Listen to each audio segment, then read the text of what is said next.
وہ اس کا کہیں نہ کہیں تانا بانا جو ہے وہ پڑوسی ممالک سے جا کے ملتا ہے. اور آپ دیکھیں کہ اب تو یہ حالات ہو گئے کہ جب سے جو یہاں پاکستان میں غیر قانونی طور پہ افغان لوگ موجود ہیں ان کے خلاف جب سے آپریشن شروع کیا گیا ہے تب سے تو یہ صورتحال بھی سامنے آ گئی ہے کہ جی جو ہے اس دہشت گردی میں ان کے لوگ ملوث پائے گئے ہیں. ابھی بھی کچھ دن پہلے ٹانک میں کچھ جو وہ ایک جو عسکری اداروں کی چوکی پہ حملہ ہوا, نوجوان شہید ہوئے, بالکل کچھ نوجوان شہید ہو گئے, تو اس میں بھی جو بلوچستان کے وزیر اطلاعات ہیں انہوں نے, ان کی میں پریس کانفرنس دیکھ رہا تھا, انہوں نے کہا کہ جی اس میں بھی وہ لوگ شامل ہیں جو یعنی کہ پڑوسی ملک افغانستان کے باشندے ہیں. تو اس طرح سے مطلب اب چیزیں سامنے آ رہی ہیں اور یہ بالکل حکومت کا ایک جائز اسٹینڈ ہے کہ جی غیر قانونی لوگ جو ہے وہ قانونی طور پہ یہاں رہائش اختیار کریں. اور یہ جو یعنی کہ دہشت گردی ہے نا وہ صرف مذمت کرنے سے ختم نہیں ہوتی. ہم مذمت کر دیں, تنقید کر دیں, اس سے ختم نہیں ہوگی. اس کے لیے جو ایکشنز چاہیے, اس کے لیے عمل چاہیے, اس کے لیے مرمت چاہیے, یعنی کہ آپ ان کی کلہ کما کریں گے تو دہشت گردی ختم ہوگی. لیکن ہمارے ملک میں ماشاءاللہ جو ہے وہ دہشت گردی کے خلاف اچھی کارروائیاں ہو رہی ہیں اور اس کو اور بھی مزید جو ہے تیز ہونا چاہیے تاکہ جو ہے بالکل ایک ہمارا ملک, کیونکہ لوگ پرامن ہیں, پرامن رہنا چاہتے ہیں, ہمارے لوگ کوئی جنگجو نہیں ہیں. تو اس لحاظ سے ہم آنے والے دنوں کو دیکھیں, کیونکہ یہ جو حالات ہوتے ہیں نا پرامن, ان سے ہماری معیشت بھی جڑی ہوتی ہے, ملک کی خوشحالی بھی جڑی ہوتی ہے, تو لہٰذا ہمیں اس طرف بہرحال جانا پڑے گا. رائٹ, بالکل ٹھیک, پوائنٹ ویل ٹیکن جی. میں عربی چنا صاحب کی طرف آؤں. عربی چنا صاحب, پرائم منسٹر نے بھی کل بہت کلیئر انداز میں انہوں نے اس سانحے کو یاد کرتے ہوئے کہا کہ جو قوم کا حوصلہ اور عزم ہے اسے پختہ کیا تھا اس سانحے نے, اور اس کے بعد جس طرح ہم نے دیکھا کہ ایک یونٹی کا ایلیمنٹ دکھائی دیا. بچے چونکہ جس طرح گادی صاحب نے کہا سب کے ہوتے ہیں اور ہر شخص وہ فیل کر سکتا ہے کہ جس کی اولاد ہے, اور چاہے وہ ماں ہے یا باپ ہے, بہن بھائی, انفیکٹ کوئی بھی رشتہ ہو, وہ محسوس کر سکتا ہے کہ وہ بہت بڑا سانحہ تھا. اور یقیناً جو پرائم منسٹر صاحب نے کل بات کی ہے اس کو کس طرح دیکھتے ہیں؟ بسم اللہ الرحمن الرحیم, بہت شکریہ. یہ آرمی پبلک اسکول پشاور کا جو سانحہ ہے, ہماری جو 75 سالہ ملک کی تاریخ ہے, دیکھا جائے تو 16 دسمبر کو بھی ایک سانحہ ہوا 1971 میں. یہ سانحہ اس لیے سب سے زیادہ امپورٹنٹ ہے, یوں سمجھے کہ باقاعدہ پلاننگ کر کے, منصوبہ بندی کر کے معصوم بچوں کو بے دردی سے قتل کیا گیا, انہیں شہید کیا گیا. اس وقت بھی حکومت نے اچھا اسٹیپ لیا, اور جو ہمارے ایلیمنٹس ہیں دشمنوں کے جو عزائم ہیں ان کو خاک میں ملایا. بات یہ کہ اس کے بعد جو حکومتیں آئی ہیں ان کو بھی چاہیے, اور جو نگران وزیر اعظم کاکڑ صاحب نے کہا ہے, اور بالکل صحیح کہا ہے, 100% صحیح کہا ہے, کہ جو بچے شہید ہوئے ہیں ان کی شہادت سے ہمارے ارادے جو ہے نا اور بھی مزید پختہ ہوئے ہیں. اور ہم انہی شہداء بچوں کی جو شہادت ہوئی ہے ان کو آگے لے کر ہم جو دشمن ہیں پڑوسی, ان کے عزائم جو ہے نا خاک میں ملائیں گے. دیکھیں وزیر اعظم صاحب کی جب میں تقریر دیکھ رہا تھا مختلف نیوز چینل پہ, تو باقاعدہ آنکھوں میں آنسو آ گئے. بالکل بالکل, نو ڈاؤٹ, کل یہ کیفیت تھی, بالکل ہر پاکستانی کی یہ کیفیت تھی. وہ بچے یہ نہیں تھے کہ کسی اور کے تھے, وہ ہمارے بچے تھے. بے شک بے شک, ہمارے بچے تھے. جو شادی شدہ ہے, جو فیملی والا بندہ ہے, وہ خواتین ہوں, بزرگ ہوں یا بچی ہوں, تو فیملی کی طرح تو یہ بھی ہماری فیملی تھی, بالکل فیملی ہے. تو کہنے کا مقصد ہے کہ جو کاکڑ صاحب نے یہ بھی اسٹیپ بہت اچھا لیا کہ واضح طور پر انہوں نے اعلان کیا نا وزیر صاحب نے کہ بھائی کچھ بھی ہو جائے, اگر حکومت اپنے اور ہماری جو ملکی ادارے ہیں مستحکم ہیں اور ایک پیج پر موجود ہیں. یعنی کہ دشمن کو ان کا للکارتے ہوئے کہا ہے وزیر صاحب نے کہ یہ نہ کہیں کہ آپ جو ہے نا مقصد یہ کہ اتنا بڑا سانحہ کیا 9 سال پہلے, تو آپ یہ نہ سمجھے کہ پھر بھی ہم ایسا حملہ کریں گے. ہم جو ہے نا ہماری جو ایجنسیز ہیں, ہماری جو ادارے ہیں, بالکل ایک لائن پر ہے اور بھرپور دفاع کرنا جانتے ہیں. اور اس میں کوئی شک شبے والی بات ہی نہیں کہ ٹیکنالوجی حوالے سے پاکستان نے بہت ترقی کی. جی بالکل بالکل ٹھیک ہے. میں moving on to our next story, Humsafar صاحب اگر آپ کی طرف آؤں تو سیکرٹری جنرل UN گوتیرس سے ملاقات, مسئلہ کشمیر فلسطین کے حل تک امن ممکن نہیں، ایسا کہنا تھا آنریبل آرمی چیف صاحب کا. اور اگر بات کی جائے آرمی چیف صاحب کی تو جس طرح ہم دیکھ رہے ہیں کہ ہر پلیٹ فارم پر انہوں نے پاکستان کی آواز بلند کی ہے، پاکستان کے نیریٹو کو بیان کرنے کی کوشش کی ہے، چاہے وہ معاشی چیلنجز ہوں، حکومت وقت کا ساتھ دینا ہو، کسی بھی معاملے پر. اور اب جو امن کی صورتحال ہے اس پہ بھی ڈسکشن کرنا اور پھر ایک اپیل کرنا کہ یہ جو مسئلہ کشمیر اسے حل کرایا جائے. یونائٹڈ نیشنز کا بہت بڑا کردار ہو سکتا ہے اس پورے عمل میں. کس طرح دیکھتے ہیں اس ساری کیفیت کو؟ آرمی چیف صاحب کا جو بیان ہے اسے بھی کس طرح دیکھتا ہے؟ جی، یہ ایک تو آرمی چیف صاحب کا جو اب یہ جو ابراڈ گئے ہیں، فارن کا جو دورہ ہے امریکہ کا خاص طور پہ، یہ ان حالات میں بہت ہی امپورٹنٹ ہے، کیونکہ جو ابھی ریجنل معاملات چل رہے ہیں، جس طرح صورتحال چل رہی ہے، اس میں اس دورے کی اہمیت اور بھی بڑھ جاتی ہے. بالکل ٹھیک ہے. آرمی چیف صاحب سے وہاں جو امریکن وزراء ہیں انہوں نے بھی ملاقات کی ہے، اور ظاہر ہے کہ ان سے بھی ریجنل افیئرس جو ہیں، ریجنل افیئرس میں کشمیر کا معاملہ تو سر فہرست ہے، لیکن کیونکہ عالمی سطح پہ فلسطین کا معاملہ چل رہا ہے، غزہ میں جو صورتحال چل رہی ہے، اس حوالے سے بھی ڈسکس کیا گیا ہے.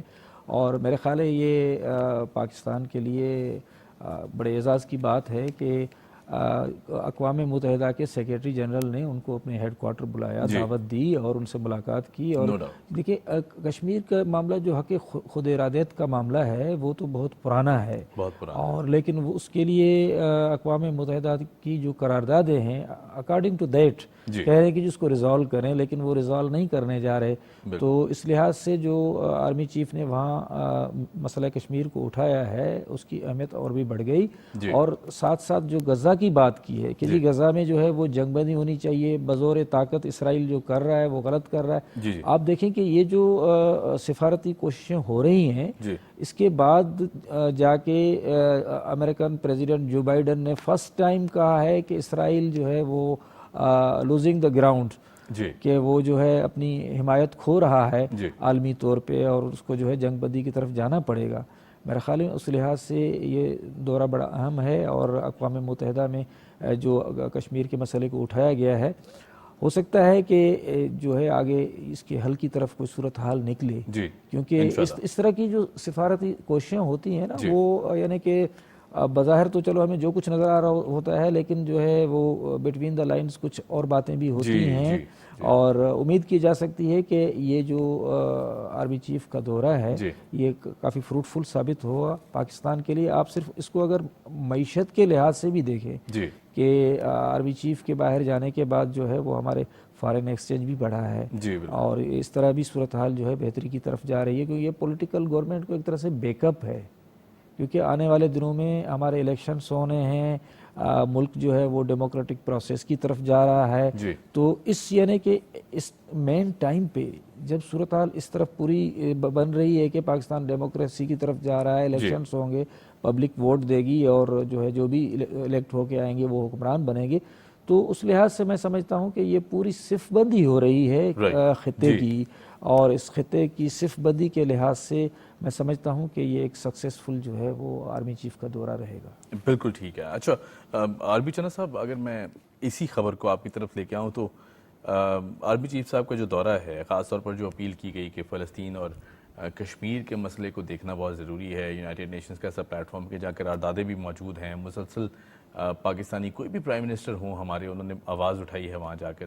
اور جس طرح ہم دیکھ رہے ہیں کہ جو چیلنجز بن کر سامنے آتے گئے، ہمارے انٹرنل چیلنجز بھی، بیرونی چیلنجز بھی، ان کے خلاف بھی بھرپور ایک سین وائس بن کر آرمی چیف صاحب کی آواز سامنے آ رہی ہے، اور جس طرح اقدامات لیے جا رہے ہیں، اس پوری سچویشن میں اقدامات کو کس طرح دیکھتے ہیں آپ؟ دیکھیں، بات یہ کہ اقوام متحدہ نے ہمیشہ دیکھا جائے تو زیادتیاں کی ہیں. دیکھیں نا، جب ووٹنگ ہوتی ہے، جتنے ممالک آپ کے ممبران ہیں، ووٹنگ ہوتی ہے، ووٹنگ زیادہ اس حق میں ہوتی ہے کہ اسرائیل کو جنگ بندی کرنی چاہیے، ٹھیک ہے، اور فلسطین پہ جو مظالم ہو رہے ہیں اس کو روکا جائے، اس کو ویٹو کر کے جو نا اپنی من مانی کرتے ہیں.